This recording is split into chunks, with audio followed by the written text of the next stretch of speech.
Breaking बातमी, Kurla best बस अपघातातील मृतांचा आकडा 8 वर गेल्याचं कळतंय। फजलू शेख नावाच्या जखमी इसमाचा उपचारादरम्यान मृत्यू झाल्याची माहिती आहे। सायन रुग्णालयामध्ये त्याच्यावर उपचार सुरू होते। अपघातामध्ये आतापर्यंत एकूण 8 जणांचा मृत्यू झाला, तर 41 जण जखमी झालेले आहेत।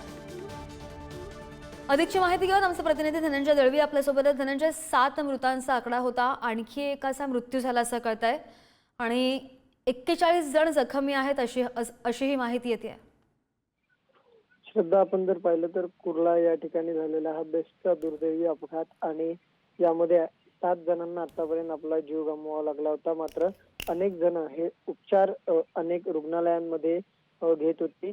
सरकारी रुग्णालय असतील, खासगी रुग्णालय, इथे अनेक जखमींवर उपचार सुरू होते आणि यातच आता सरकारी सायन रुग्णालयात उपचार सुरू असलेल्या एका तरुणाचा जे आहे ते यामध्ये मृत्यू झाल्याची माहिती समोर येते। आता हा अपघातातील मृतांचा आकडा 8 वर गेलेला आहे।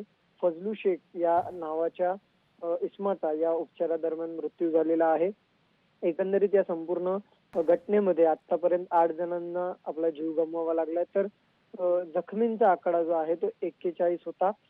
त्यामध्ये आता 8 जणांना आपला जीव गमवावा लागलेला आहे। आणखी काही जण आहेत त्यांच्या सध्या खासगी आणि सरकारी रुग्णालयात अजूनही उपचार सुरू आहेत। त्यामुळे ज्या प्रकारे आपण पाहिलं की हा भयंकर असा अपघात घडला, त्याचे सीसीटीव्ही फुटेज सुद्धा नंतर समोर आले होते कशा प्रकारे, आणि या सगळ्या संदर्भात आता हे प्रकरण जे आहे ते न्यायालयात सुद्धा आहे। 21 तारखेपर्यंत न्यायालयाने पोलीस कोठडी त्या आरोपी संजय मोरे बस चालकाला दिलेली आहे। या सगळ्या प्रकरणात आता तपास सुद्धा सुरू आहे आणि या तपासादरम्यान आता आणखी एका व्यक्तीचा या मृत्यू झाल्यामुळे तपासात निश्चित। धन्यवाद दिलेल्या सगळ्या सविस्तर माहितीसाठी।